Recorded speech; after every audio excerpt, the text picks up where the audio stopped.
DreamHack Open is brought to you by Corsair, Monster Energy, Esport Management, and GGBet.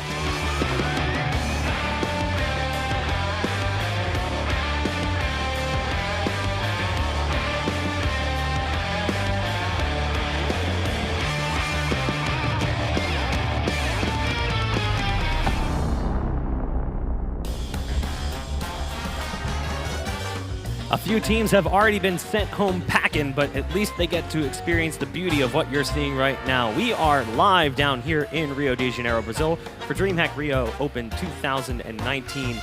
And a few teams have already booked their tickets into the playoffs, but we've still got 2 more games to see who's going to be going even further. And this next one should be a real pleasure. It's going to be a rematch of a game that was played earlier on in the group stages. It's going to be Furia and INTZ. And this is one where the crowd really got into it, but even more so, the players got into it. And that's what we love the most. INTZ has so much energy on stage. They definitely do. Their coach was calming them down at first, then hyping them up, then calming them down. And it's really great to see they're definitely a momentum-heavy base team, and hopefully the crowd gets behind them, and we see a hyped match once again. I mean, it's a win-win. You're getting a Brazilian team in playoffs no matter what, right? I think that the crowd's going to be happy either way, but I'm sure that there's some alliances out there, some people favoring Furia and the rise that they've really had over the last 6 to 8 months. And then there's still some fan-favorite players over on the INTZ side, even if the results haven't been there all the time. They still have that flashy play that they makes games really, really exciting. So it's definitely going to be a fun one. Let's take a look at the graphic just so we can see how we got to this point in the group, because there were some interesting matches. Like early on, Avantgarde and E-United, they go into overtime, triple overtime at that. It's a very likely scenario that E-United was in that upper bracket playing INTZ instead of Avantgarde. Furia and INTZ play another good game, but INTZ comes out on top. They end up losing to Avantgarde and falling down into the lower bracket. Furia came out swinging against E-United. First map was close, second map not so much. E-United gets sent home. So now it's that rematch for INTZ and Furia. And, INTZ, as good as they looked in that first game, they kind of did fall a little bit flat against Avantgarde. So you could start to see some of the crack show, where Furia came out against E-United and looked way more like the team we expected to see coming into this. Yeah, Furia definitely woke up today in comparison to yesterday, and they looked a lot more on the trajectory that you'd expect from them, whereas, INTZ, I'm still not really sure what to think about them. There's not much of a sample size to go by with this new lineup, and we saw a really high peak against Furia, but we also saw them dip down pretty low against Avantgarde most of that game. So, yeah, it's really up in the air for them.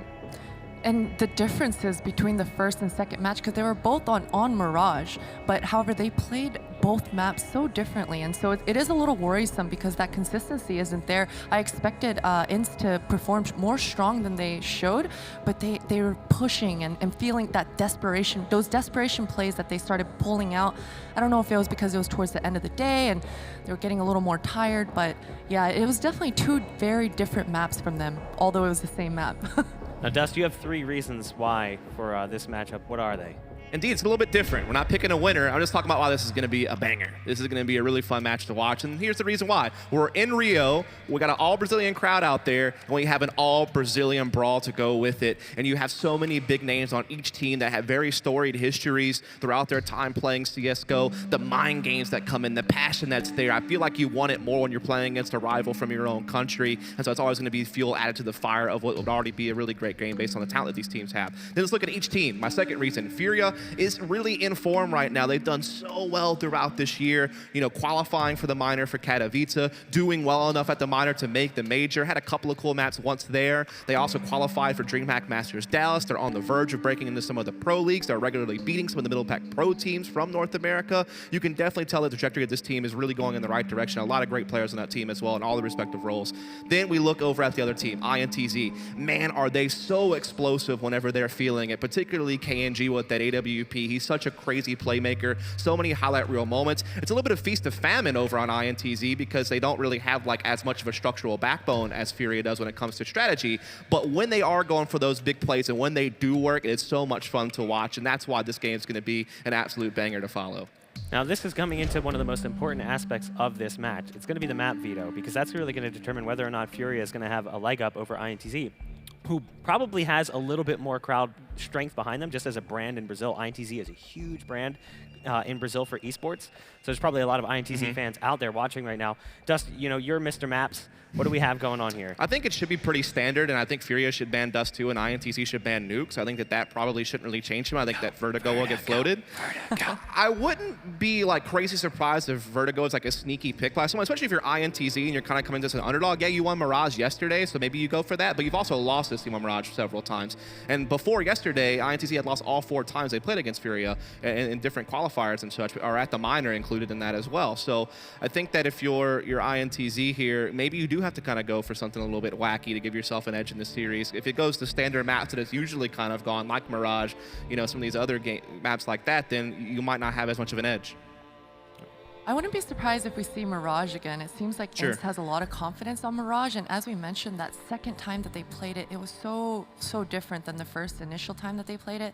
If they do pick Mirage once again, I hope that they remember what their roles are and play to their strengths. And their strengths are definitely KNG and the mobility in his op on that defensive side, and really utilize, and KNG needs to utilize Cello and Zan, the anchors on the extremities of the map, and make sure that he uses them to get his frags, because that's how he shined in that first match. And I don't want Furia to do anything wacky. Go for Inferno. It has been a weakness at times for INTZ, and we've seen Furia be very, very proficient on Inferno. So I'd like to see him just kind of stick with that comfort. They actually pick Nuke. All right, fair enough. And that is because INTZ banned Overpass instead of Nuke. So that is kind of giving Furia an opportunity to get a map that normally INTZ doesn't play. And so INTZ does pick Train, just kind of going for a personal comfort in their own right. No surprise to see the Train pick come through from them. I am, however, surprised that they did not ban Nuke and they've allowed Furia to pick it. I think that may have been a mistake. Vertigo, let's go. Come on. Oh, it's so close. It's so close. It's right there. Do it. INTZ, come on. Don't Surely INTZ. It would be actually kind of... Oh, we're actually going to get it. In a series where we are very likely to see 3 maps, we are going to get our first taste of Vertigo. Yes. We've been happened. praying for this. So I hate to burst long. your bubble, but if Furia shows up to this game as you would expect, they very easily could 2-0 at this map pool. Like, they are very, very good on Nuke, and they are also quite good on Train. So I'm just saying, hold on, wait, before you get mad, I hope for it too. I want to be there with you. Now, I would love to see it. I'm told we actually have a video. We talked to some of the players about their feelings on Vertigo, so I'd love to see what they have to say. We are ready to play this map, but I hope we will not, because I hate it.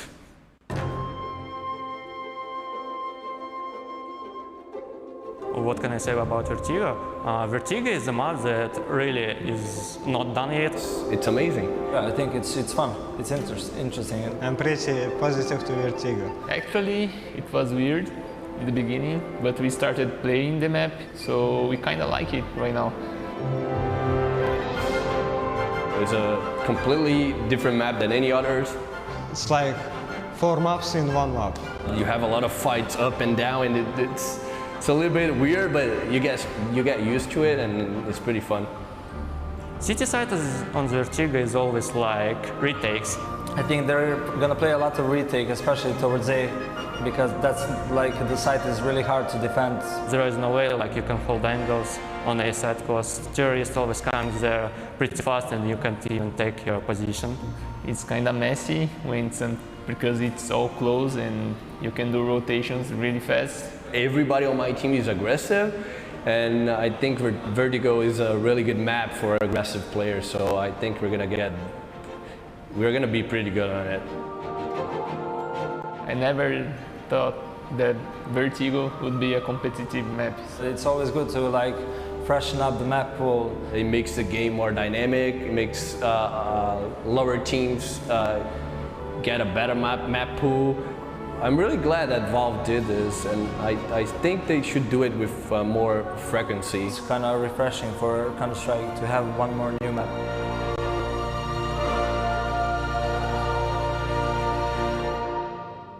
I actually really love the opinions of the players on that, because, you know, the community was kind of like, ugh, Vertigo. But the one difference between this and all the other map releases over the last several years, this is not a remake. This is just like straight up saying, we want this map in the rotation now. They didn't take another map and refresh it and reintroduce it. I've never been excited to see Dust 2 or Nuke or Train or any of those remakes played out at a professional level.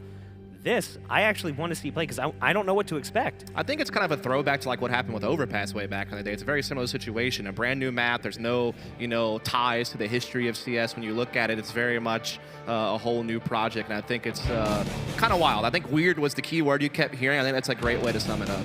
And matches like this are so exciting to watch because we talk about strategy, and especially in 2019, these teams are so focused on their team synergy and teamwork. But on a map like Vertigo, it's so close, the proximities are so close, and the opportunity for chaos is so high. It's going to be exciting. And you also don't have anything to take from anyone else.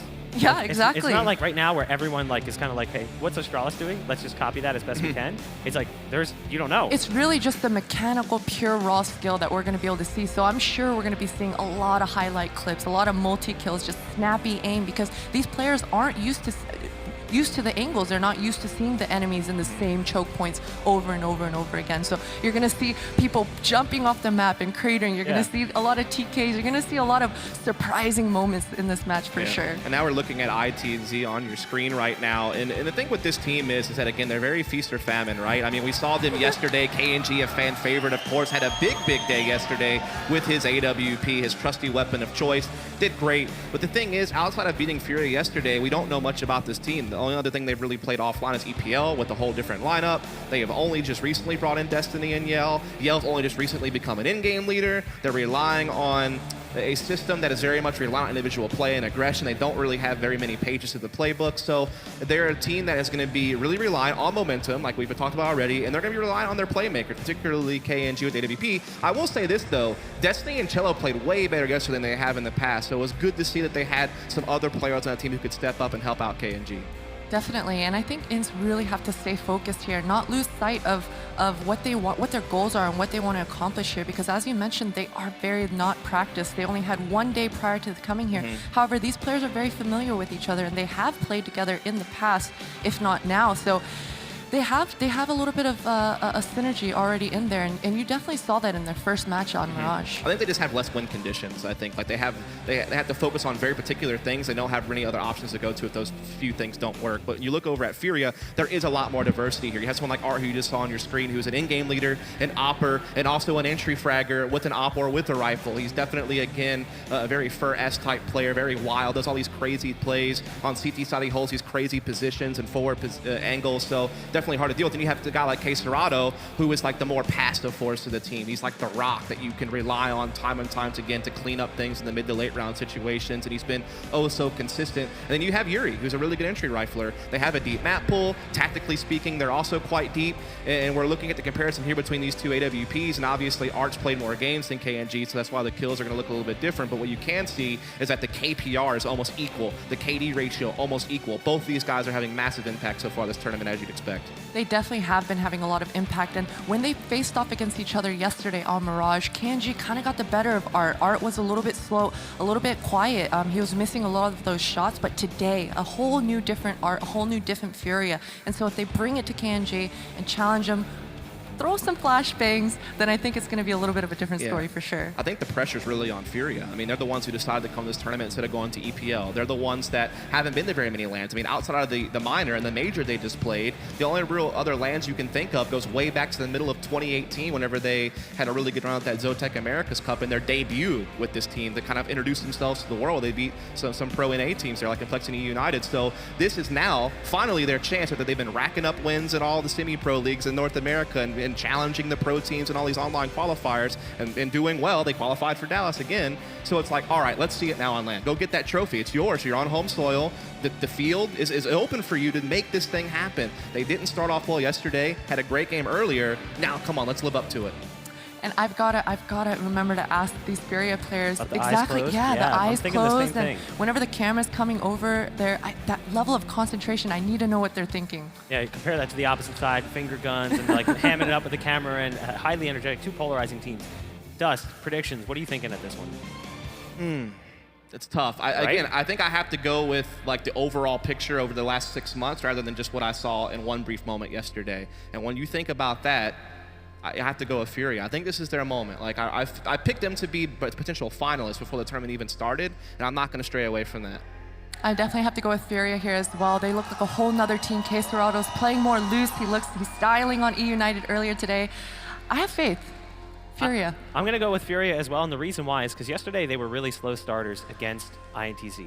They came in against E United, also slow starters. You don't have that benefit when you come into a BO1 to play slow like they did against INTZ. Now you're in a BO3, like there's a little bit more space to kind of get away with that early on. Plus, they've already played that first game. They already kind of shook off the rust. So I'm also going to go with Furia, and I'm really hoping for 3 maps. There's one big X factor, though, that could ruin Furia's day, and that is KNG. He is that good of a player to where if he gets rolling with the op, especially on some of these maps that we're certainly going to see, that's whenever it's going to be really troublesome. I think the safety net for Furia is Nuke. I think the fact that they were able to get that pick in because of a different ban from INTZ, don't really know much about INTZ's Nuke, but I know Furia are quite sharp on it. I think that's the vulnerability. I think that's going to be something to keep an eye on.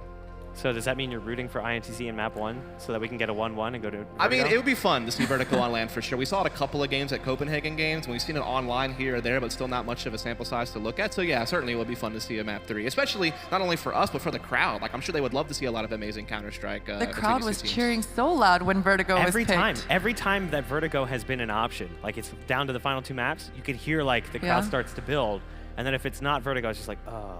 This time they were actually cheering because they want to see Vertigo play, because I think everyone wants to know, what is this map going to look like? Yeah, not only that, but is it good? What changes do we need to the map? We need to get those changes in fast because it's going to be at the next major. So the more reps we get from top teams in a LAN environment on the map, the more we're going to learn about how it plays and what obvious things need to be tweaked to make it a viable map. Because right now we're going off of speculation and like scrims and matchmaking, right? Like we don't really have the data. So I think it's important for us as a community to see more games on Vertigo. For sure, and I gotta say, I feel like that map is really aesthetically pleasing as well. When the camera angle is coming out, you get that bird's eye view. That map, it looks really, really good. I mean, it's actually on the wall behind us right now as I've noticed it as I've been talking to you sometimes. I'm like, oh, that's Vertigo, that's cool.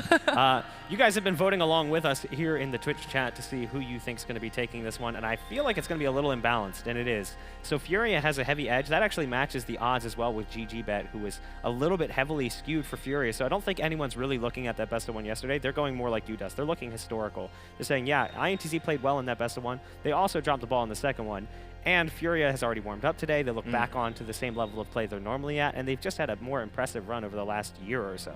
Yeah, I think that 70-30 is about right. I think I would lean more towards 65-35. I think just because of being domestic matchup, all the mind games that go into it, the pressure probably on Furia and how they handle that, you don't really know. INTZ can come in this a little bit looser. Like, they don't have as much to lose here. They've just come together as a team. This Furia core has been together for over a year now. They've been slowly building up to this very moment to chase after a trophy. So I feel like the heat's on them.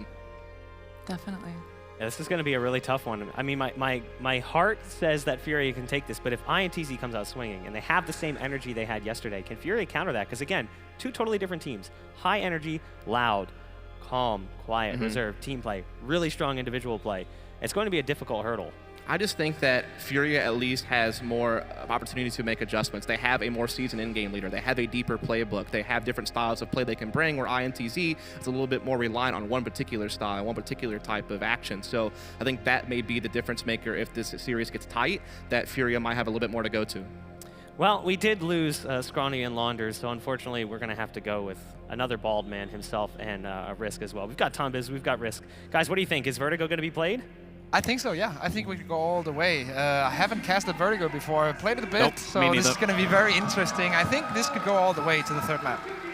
I think it needs to be off the second, really. I think this Nuke game is going to be so tough for INTZ to play. Like Furia in the last 3 months, 100% win rate. Yeah, 8 wins. Yeah, they have not lost a game in Nuke, and clearly a map that they're very happy to play. I think when it was picked, I was not surprised whatsoever, especially with the way that things went yesterday. They're a team that likes Mirage as well, but after you lose in that fashion versus INTZ, you're not going to be picking that. You're going to leave that hope that it comes in a bit later. I think they were actually the team that banned it in the end, I think, when it came down to the second stage. So, yeah, they've obviously helped it along, moved it towards Vertigo. Neither of the teams have actually played that map yet either, at least in officials. So, yeah, I'm kind of hoping for it. At the same time, I'm kind of not, because, well, we're going to make up some calls. This could be a 2-0, but let's hope it goes all the way. INTZ versus Furia.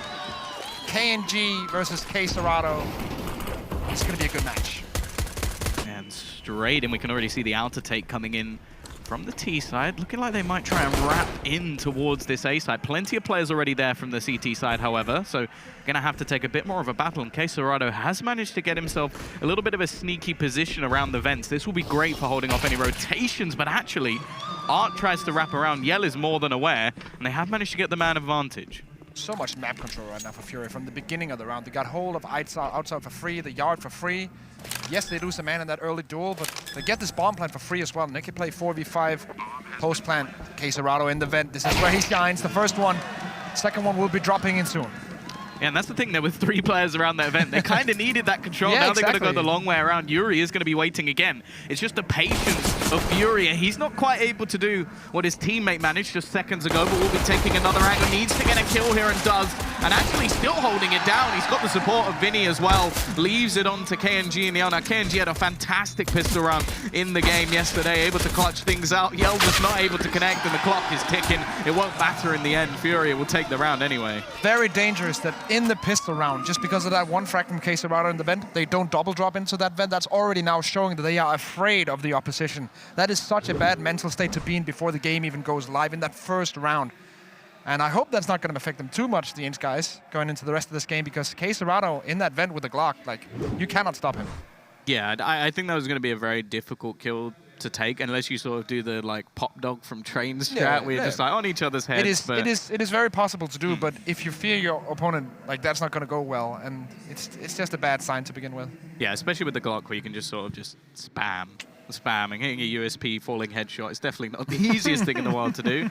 Obviously got a little bit of a pause being called in. We'll just be waiting a little bit to get back into this one. But yeah, I think this is going to be a tough break for INTZ because we've already seen that Furia, I think it was actually earlier, were able to like pull off quite a few rounds over on the T side of this map, which really makes things very, very difficult when it comes to Nuke. The fact that Furia can just basically go, okay, we got 7 rounds. I think it may even been 8 in the game that they played earlier today. And also one thing we have to keep in mind is that yes, INTZ, they haven't played a lot of Nuke. They only played 4 games with this lineup on it. But in those 4 games, 60% of the rounds, like same as the statistics in general will tell us, we're on the CT side. That means if they don't get a good start here, if they don't get, let's say, a 9-6 or a 10-5, that's going to be really tough for them because this is usually where they get the rounds on the CT side. If they don't, the T side, what I've seen so far, is not very strong. Yeah, so versus E-United earlier in the day, the Furia did manage to get 8 rounds T side, and then they only dropped 1 round to the T side of their opponent. Exactly. So it's one of those things where, obviously, being a more strategical unit of a team, like getting those T rounds can come a little bit easier for them. Like I don't see Nuke as one of those maps where you can just pug it, and I think that's the biggest problem for INTZ. I think that's why this is the pick that Furia have gone for, is because, like, I just don't see the same ability for, say, someone like KNG, at least on the T side, to just explode into a round. And to be honest, that's true for all 3 maps in the series. Yeah. Nuke, of course, the biggest one. Train also very heavily reliant on rotations and playing off your teammates.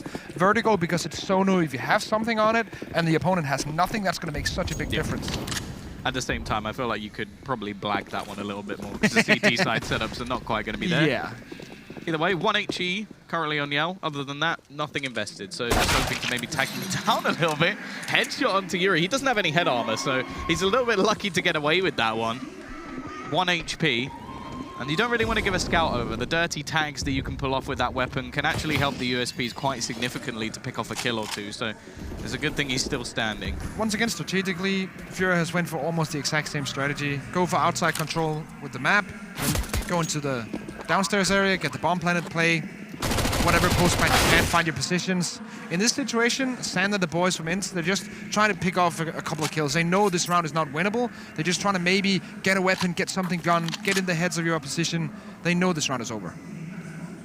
I'm liking the kill from Able J. I'm guessing that's because he a couple of restarts, so his stats currently say he's got -2 kills. Don't think that's the case, but nonetheless, obviously, like it's such a small detail, but INTZ not really overfacing in this sort of situation. They're going to be able to buy into the next round anyway. $300 may seem like an insignificant amount of money, but you don't want to give anything more over to Furia. You don't want them having loads of extra cash. especially on the T side, because then you could just rally off those buys again and again and again. You make a choice in this round early on if you're INTZ. When you know the round is over, do we want to go for maybe trying to get an AK, or do we just want to stay back? And it's very important when you make that choice that it's a clear communication from the in-game leader and everyone follows that. Because if someone just steps out of line, the whole thing just crumbles to pieces. And that's actually, even though they lose the round, a good sign, I should say. Oh, here we go. First buy in, KNG, Glass Cannon, no surprises there. We've seen that multiple times in the matches we've seen from him so far. Double stack Garage. Yeah, I think that may just be reaction to how we've actually seen their opponents playing so far. KNG will be able to pick off one. They've got to be careful, though, because they don't know about their second player, and Destiny is going to be able to pounce and pick off one. There wasn't a second smoke either for their cross, so the T's, well, they've gone for the same strat again, third time's the charm. They've taken a hell of a lot of damage this time. Yeah, it's an interesting choice. Usually we want to play two players outside, as we do see K-Serrano coming in, taking the head off Cello. But you have to choose between double stack Garage, or one towards Secret and one Garage. And this time around, I felt like it wasn't the right choice. I would rather see the player Secret. But nonetheless, then a 3v2 situation, they have a lot of map control, so it's fine for Furia. Yeah, did like K-Serrano just come in and pop two heads. He's turned this round on his head, literally. And well, now they've got the after-plant position on the A side. Definitely not an easy position to retake. Obviously, it's quite a lot of angles, but a limited amount of utility can quite easily section off quite a lot of this map. You can already see the single smoke, and Zan's just like, well, I can't push through that. I'm 100% dead, so he's more relying on Yell. They don't have a kit either, so the time really is ticking. Yuri's not quite going to be able to connect the initial shots, but Yell can't really push forward. He needs to kill this man, and it's just a bit of a back and forth, but the fact is the clock's already going way too fast. I think he's just going to have to fall out of this one, and it will just be the save coming in from the CT side. That kill comes maybe a second or two before. I reckon they challenged that one, but obviously took a little bit too long. Furia have a third. 3-0 on the T side, and the first buy round going in the way of Furia. Two players surviving though, so this is definitely in the territory of let's get a couple of deagles around this, let's get a couple of flashbang smokes and then play around this investment, or you can go for the drop. Yeah, they're actually going to buy into this one, because I was quite surprised when I saw Zan drop the AWP to KNG, because I was like, surely you just give it to Yell in this situation, and he can just play for him. But no, they have invested absolutely everything. Interesting. The buy's not that bad, but I feel like utility's such a big deal on this map, especially because of plays like this. Like, if you lose the A side within the first few seconds because you don't have any utility to hold them back, you're kind of screwed. Once again, outside control, completely unchallenged. Furia get a player. He could go down towards Secret, he could go towards Garage. KNG now has to check two angles. Yuri will find Destiny in main. Outside control has been the biggest subject so far, but Cello and KNG answering back now individually. Hey, Serrano, he really has just been lurking around this smoke so far. He's managed a few kills a couple of times. He's going to get away with it again. There should be a trader off the MP9, but Cello now left 7 HP and 2 players to deal with, and he doesn't know the Heaven Control has been lost. I thought he spotted that, but I guess not. Really nice turnaround from Yuri. Had a tough round last round, and then gets in here, gets 4 kills. Oh, again, see, that's 2 rounds in a row now where you see INTZ sort of start things off well, and a lot of the time it's K-Serrano just makes some sort of play, like it's sneaking through the smoke, he's being a little bit tricky with the rest of his opponents, just like, okay, I'm going to try and do something here while you're focused on other positions. And the fact is, even if he only gets 1 kill, he's wasted a bit of time for the rest of his team to now set up into another strategy. Buys time and also gets map control apart from the kill. And that's the thing, right? Like, stats can only tell you so much about the kills and everything. Doesn't really show you the impact, doesn't really show you the percentage of the map control you're getting with the kill as well. You got to watch the game to see that. And this is very nice by Yuri, just constantly taking 1v1 duels in his favor. Constantly finding those 60-40 duels or 70-30. He's very good at moving around and constantly taking the right fight.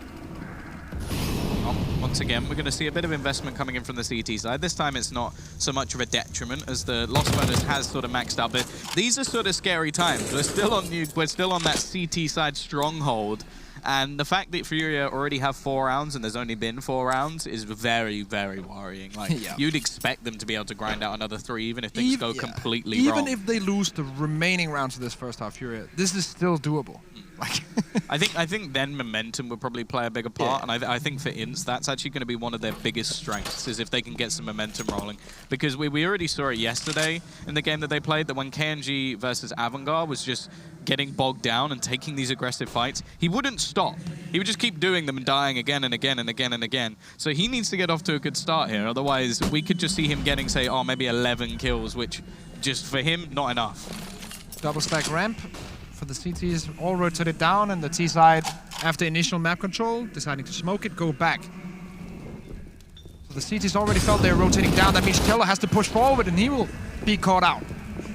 Still managing 1 kill though. Obviously it's only pistols in this round. They're trying to do as much damage. The T-side really haven't built up a whole lot of cash considering they've won 4 in a row. Case Dorado going to give the man advantage back once again, and wow, the T's actually cleaned that one up quite easily. Not a whole lot of damage done. The first time we really see them build up a decent amount of cash. One thing that's really interesting as well, because usually if I went and asked most TS fans in the world and said, okay, what side do you think Furia are good on Nuke, and everyone would say, oh, CT side, because CT side is the strongest.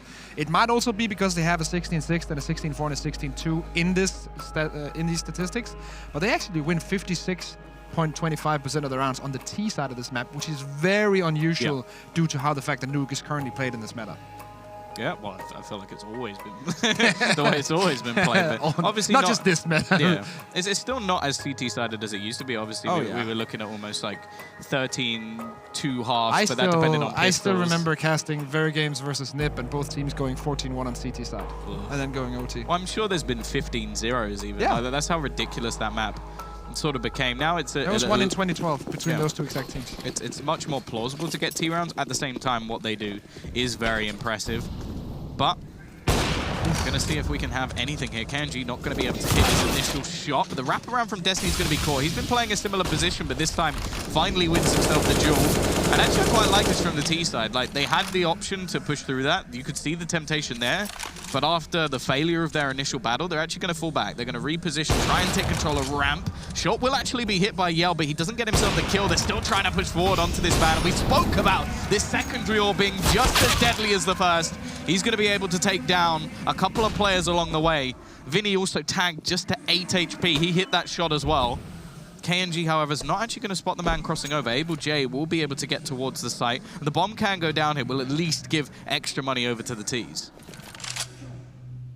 Waiting for the plant here. Able J just wanting to make sure that everything is covered. And with that smoke going down, it will be.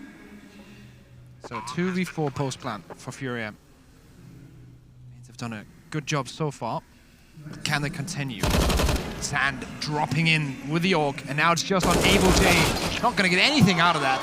And INTZ will get their first round on the board. Yeah, I think that was a moment where they pretty much knew that they were screwed. You can see already Yell just going, okay, look, guys, let's calm down. We have 1 round on the CT side of Nuke. Like, this is not anything to be getting overly excited about, but this is the start. And I think it has to be. Yeah, and I also think the answer in this round here was pretty good, because the 2 things that I've seen so far from the CT side of INTZ, their holes in the defense has been outside the yard control, and then the ramp control. They give up ramp very easily. In this round, they contested yard with a double setup, up outside around that CT red, and then 1 in main with the Yaok. And then on the ramp, they actually contested it nice with Yell on the op. Yeah. And that's the 2 areas they had trouble with. Both of them were now closed off. What are Furia going to do now? Because they have to change their playstyle.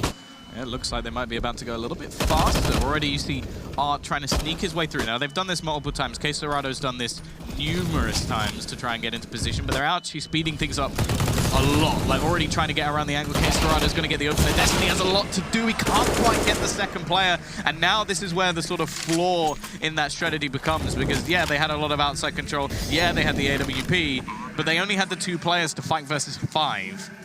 And that's the nice tactical turnaround. Like Furia changing their style. Okay, this doesn't work anymore. We're going to hit him where it hurts, go straight for the inner push, which we know we can do because, as you said, they have tried to get players in towards that T-vent before with great success, and Caserado's entries are always on point. Yeah. No, he has been fantastic so far. And that's the thing. This is the reason you don't see a lot of teams playing a double AWP setup, is because there's no way in hell you retake either of these sides with a double AWP setup unless you already have a massive advantage as it is. So they're almost working off what I feel like is one of their strengths, to sort of pick plays, the double AWP setup. Like, we know that KNG and Yell can play it very well. We saw it on Mirage in the victory that they had yesterday versus this team. The thing is, though, on Nuke, there's such an opportunity for the T's to just go bursting into that A site that those AWPs are then completely useless. Like, they can't get back in. One thing you have to notice as well, if you're looking at the scoreboard and thinking, oh, Able J is 0-0-5 doing a terrible job, he is actually 2 kills to 5 deaths because of that mistake, so keep that in mind. Yeah, I think it just meant that he left the server a couple of times, and that counts as a death, so... Not the biggest deal in the world. INTZ actually going to take themselves a pause. definitely think this is the right moment to do it. They still have money to buy back into the round without any real questions, so they're not going to be in trouble if like things, well, go wrong here. They're not going to have like SMGs or anything in this round, so. Very interesting to see 3 SGs being brought on the side of Furia.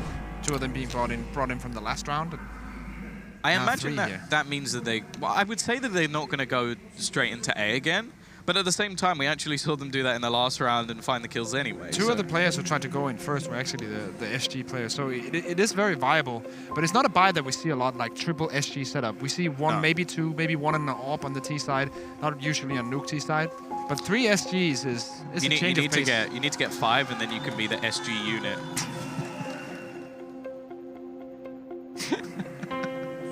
Wow, that was actually terrible, but in the good way. Shout out to 50 Cent. Yeah, on the other side, I always say that it's an org full buy. There you go. Actually, full scope on the CT side of things. Yeah? 3 orcs and 2 ops. We've only got 2 non-scopers. This is what Counter-Strike's become. Oh, Yell! He's not gonna have any breath in his lungs left as he's taken out. Yeah, look at KNG as well. He's trying to like re-aggress here, try and take back some map control because they've lost ramp so quick. This time Yell wasn't able to pull off any magic, and that's sort of the damage here. KNG already going to be around on the flank. Maybe able to catch out Art. It doesn't seem like he's aware of the potential of him coming from that angle. Is KNG going to check? Yeah, that at least get them 1 back. And actually with a few damaged players, utility fairly low on the T side, there's actually a good chance for INTZ to get back into this round. 3 orcs is not impossible. Destiny coming in close. Yuri, this is the flank that could decide the round though. Yeah, they're never going to expect this. He's so perfectly placed. Missed one. KNG, what a fantastic shot.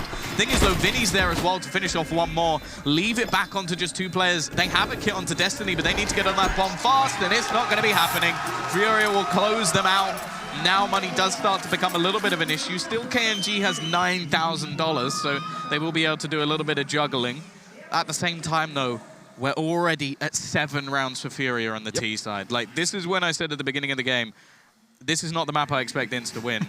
There is a reason for that. Oh, for sure. Like, that's what I was saying as well. Like, in order for this to go all the way, train definitely needs to come into play. And I really believe that INTZ have a really, really good train setup. I think they can definitely do damage if they can do enough. I think it might be much closer on train than it is on Nuke.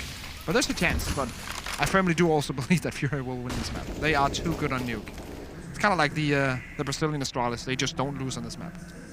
Yeah, I'd be interested to see them play it versus like some top tier opposition. Right? Yeah, that would be really fun. I think like the best sort of teams they've beaten on this map are the likes of Complexity or something like that. So obviously like they've still got to sort of step up to go. I think they played against Spirit before. Like it's not been like any massively good or renowned Nuke team. So no, definitely not.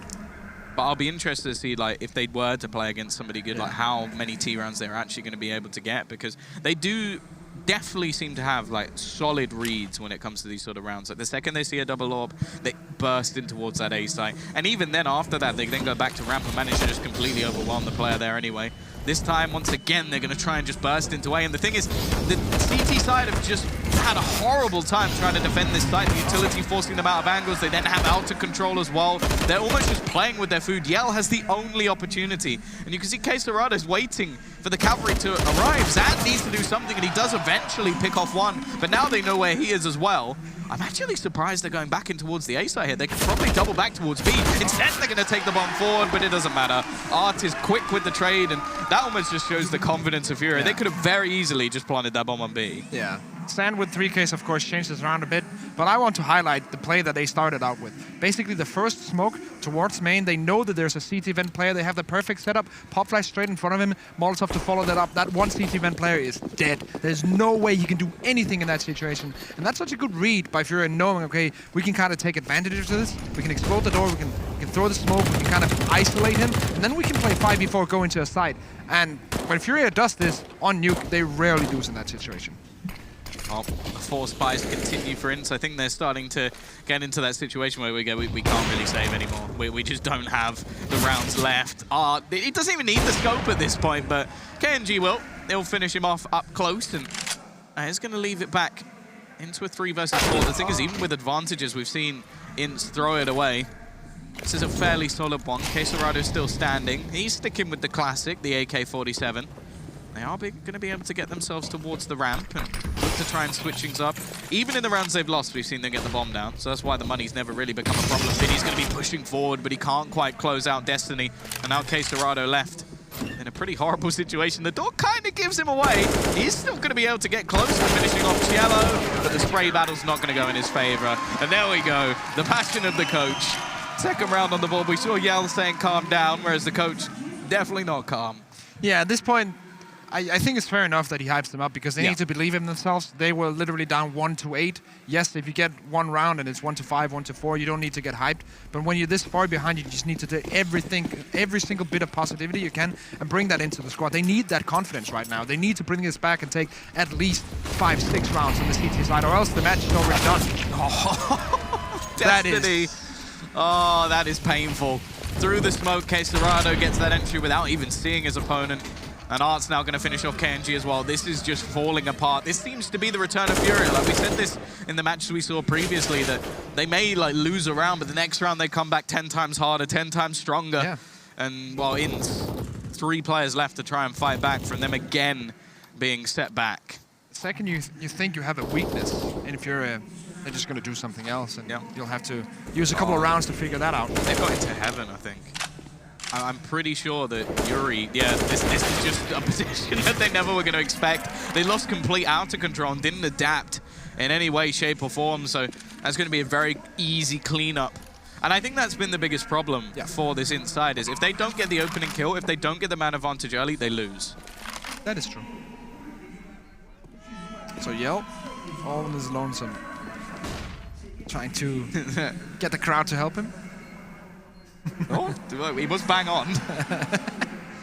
But yeah, this has been a tough time for INTZ. But then again, if you're INTZ and you look at this, you have to consider the fact, okay, we're probably not going to win this map. Did they shoot him through the wall? Oh, that is no. I really want him to hit it at the same time. I really don't. I feel like that would just be rubbing salt in the wounds for Yell. Yeah, he's going to make this. He's going to survive. Oh, that's the bomb. That is unfortunate. Oh, didn't even think about that. I was too busy focused on the AWP, but yeah, they planted on the A site. I don't know if he thought it was on B, but he was basically standing a few feet away from the bomb. That's not a good scenario. That's got to just be tilting, to be honest. And he's now down to a FAMAS as well. But then again, like if you have the mentality of going into a series thinking, okay, yes, this is a tough map, we have to win map 2, and then you get a start like this. It's very, very hard to mentally come back from, and a lot of top teams are dealing with the struggle of doing this. KNG's just burning! Almost turned into barbecue, but not this time around. Yeah, clearly he thought he could handle the heat, almost went down, and the thing is, they would have heard that as well. Yeah. The fact is, any of his aggression in this position has failed so far, and Able J doesn't check it though. Vinny does the crouch check. Yeah, he knows. I wonder if maybe Abel saw him out saw the like a leg eye. or something. Yeah, I think so. Because that was just like a complete pre-fire peek coming out from Vinny. I think it was the combination of the steps in the fire and then seeing maybe a pixel on that run over. But that's a big problem, and this is just where the round falls apart. You see now Zan tried to make a bit of a play on the outside. Again, they completely lose the outer control. And again, we come back to the same statements I said before, like, oh, what? Out control, he got killed control towards ramp.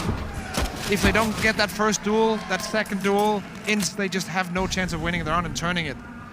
And it's the same scenario right now. It's very tough for them. One of the things that was highlighted in their match versus Furia on Mirage was that in a lot of the early situations, it didn't go that great, but they just had the players pulling out all the stops. So you had Yell playing very well, you had Cello playing very well, you had KNG. KNG got a mid-opening almost every single round in CT. And he won like a 1v3 in the pistol. Like they got all this momentum very early on, and they really built into the game. This time, Furia's just sort of gone, no. Once we have the advantage, you've lost. That's it. You're done. That's how it is when you play Mirage versus when you play Nuke. 10 rounds on the T side of Nuke. They're going to be boosting those T side round stats that little bit more. There we go. As teams just can't seem to handle them at the moment on this map. And well, the thing is, what do you even say if you're on INTZ at the moment? I would not like to be the coach in this scenario, just going, Well, don't worry, we can get 5 rounds on the So basically CT right side. now what you say as a coach is that we got to take this round by round and just focus on like what we know. Go back to a strat that we know by heart, that we can do it with our eyes closed. Just focus on that and focus on the strength that you know you have as a team, and then take it round by round. Even though it doesn't really matter, you don't really have to hype them for the victory because everyone knows it's very unrealistic at this point. But just getting something done is so important for the mental status in the rest of this game. Just getting 5, 6, 7 rounds. Yep. Well, they're going to take themselves a bit of eco here. A slight investment coming in on the MP9s. Vinny with that SG is just absolute filth. Triple kill, doesn't even scope him once, doesn't need it. Really showing the power of that weapon. I always like watching Chris J on that gun as well, but Vinny definitely seems to be a maestro of the SG.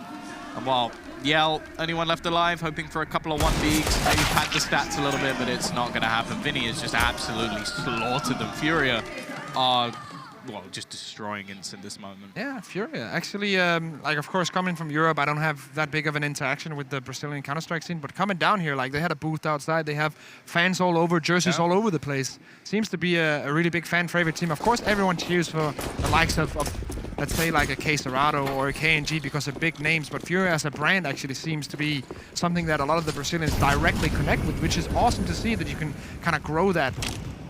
Because it's not an organization I heard about 2-3 years ago.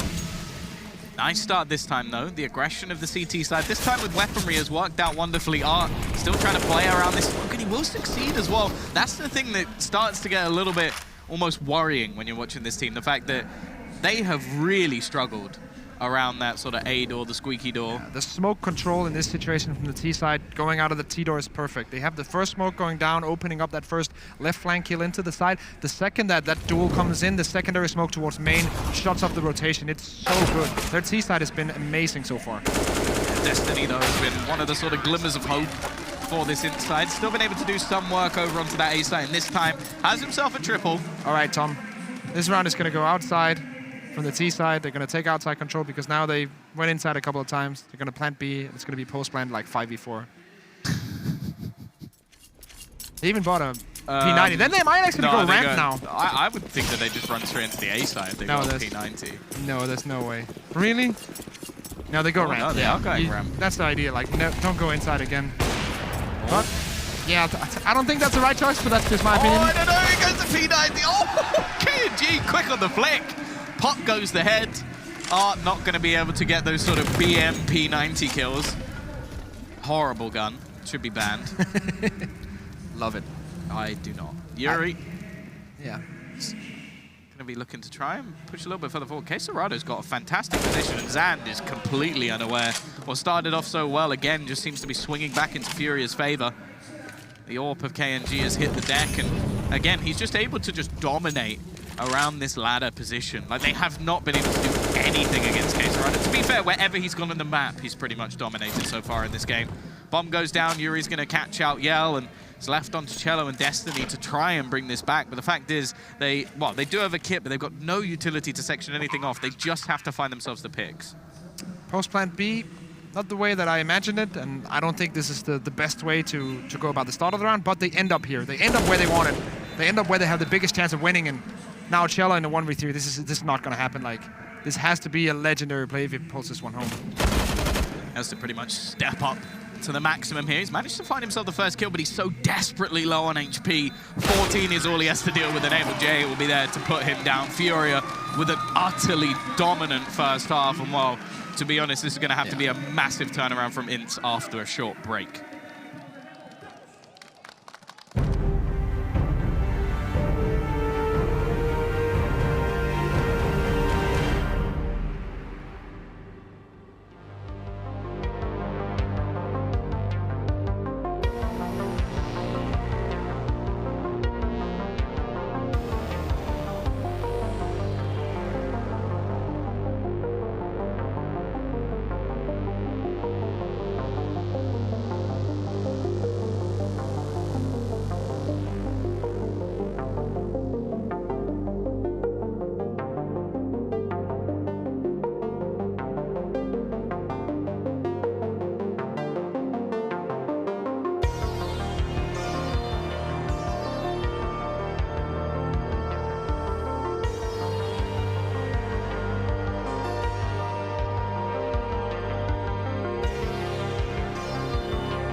did I lose this ground? I know it isn't like me, nothing's gonna right me ever since you struck me down.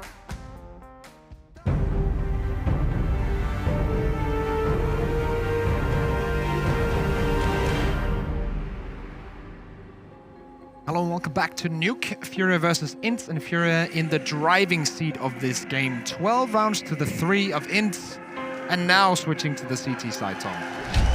Yeah, this is one of those situations where you kind of just want it to end. Like, you go, okay, second map's our pick. You know, we were never expecting to win Nuke anyway. Let's go on to the next one. Oh no, the CZ, it gets 2. That's all he really needed. Find those opening picks, set his team up for success, and they've still got the Quesarado. He's already rotated. Zand, he's ready and waiting. They had the call so early as well. Look at the rest of the CT players. He's using their smoke to his advantage. He is the new smoke criminal, the new and improved. He's actually going to be sneaking around. Oh, actually doesn't be able to connect onto Cello. It doesn't matter. Vinny is here as well. It's left all onto Cello to try and save this one for his team. They need this pistol more than anything, even if it's just for a little bit of pride. But he's got 1 down to 2 HP. It doesn't matter. Yuri, well, the weaker he gets, the stronger his aim becomes as he pops the dome. And, well, I think this one may have been put to bed. Yeah, at this point, if you're INTZ, you just want to get a few rounds in, make sure that you felt like you were at least competitive in this game, like get 5, 6, 7 rounds. It's closer than it looked, guys. It's closer than it looked. But it's actually, I think it's, at least from the teams that I've coached so far, like it is a very important thing to go into the second map and say, okay, yes, we lost, but we didn't get 16-0, we didn't get 16-3. Yes, we lost like 16-8, and it's their map choice. But right now, they're getting picked apart. Let's go, Vinny. Get that $. The scout from Art is going to be picking them off. I'm not even expecting a kill to come in here for the T side. Obviously, nothing really invested, but you'd still hope to at least get a couple of players down just to force some rebuys here from Furia. Obviously, as we've sort of mentioned, the chance to bring this back is incredibly slim. They would have to go on one hell of a tear. You'd need to see the stars align. You'd almost need it to be destiny. Hey. There we go. Unfortunately, Quesarado doesn't believe in destiny. He writes his own destiny, you know? Oh. Well, 14-3. This could be the only proper buy we see coming out from INTZ in this entire T side. XM's still going to be in for Vinny.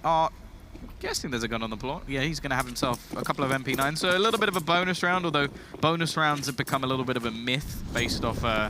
obviously, it's a little bit more loss bonus for the teams. This is very aggressive. He's run straight through. Destiny has spotted him. He's always like, I'm behind you, fool. We'll be able to pick off one, but in the meantime, Quesarado still managed to find Yell. And has he managed to upgrade? He hasn't upgraded to the AK, so at least that's a small silver lining. Actually, they've got ramp control as well. I imagine that the CTs are more giving it up and have some taken control over towards B. KNG. One of the driving forces behind that first win that we saw INTZ get against Furia in their first game of this tournament. So far in this game has not been the same driving force. The T's are at least going to be able to make their way down the ramp. As mentioned, Able J is ready and waiting. The smoke actually has sectioned him off, so they are going to be able to get themselves onto the site. Should at least be a bomb plant. Obviously, already with a man disadvantage, Vinny going to be rotating around. He's going to want to get nice and close, and Able J has actually managed to pick one off with the scout. Yuri now comes in from behind. I think you can just almost witness the synergy of this Furia team as they pincer together onto the remaining players. 99% guaranteed win for Furia at this point, statistically. 1% for OT, according to the stats. Oh, according to stats. Yeah. Not according to you. I'm guessing you're pretty much on the 100-0. Oh, yeah. But you always got to give that 1%. 99.9. I'm not saying 100 because I don't want to look like a fool, but no. It's over. It is over. Yuri has just sprayed down 3. That was the last-ditch suicide effort coming out from INTZ. Destiny is trying to save them. He's trying to drag it back, but he needs a 1v5 ace if he's going to have himself a 4th round. Not even close to a victory. It might just give him a little bit of a boost, but the fact is the CT side, they have the bomb at their feet. They're already rotating around. They want that final kill on the board. It's pretty close, in fact, on statistics for Furia. No one really leading the way. Quesarado is up the top, of course. Destiny is actually going to be able to do quite a bit of damage onto the man himself. being spammed through the wall as well. This is done. Furia utterly dominant. 16-3, 12 rounds on the T side Risk. What do you even do from that? Yeah, you can just forget about this map, go on to the next one. Let's say, okay, yes, this is a best of 3. We just act like this is the beginning of a new best of 3. We just need to win it 2-0. That's the only way you can approach this. There's no time to kind of regroup and think about what happened here on Nuke. You go do that tomorrow or the day after the tournament. You watch the demo. Right now, there's only Train and Vertigo. That's all that's left. That's where their focus needs to lie. You need one of those Men in Black sort of mind wipe things where you just go, psst. Exactly. Oh, guys, we're starting the best of 3. It's like, why do we have a map disadvantage? Oh, well, let's just assume it's the way that the bracket went or something like that, even though they technically were the team to go out in the higher position. But yeah, Furia obviously losing that initial match to them on Mirage. Now they've come back even stronger. We'll be back after the break.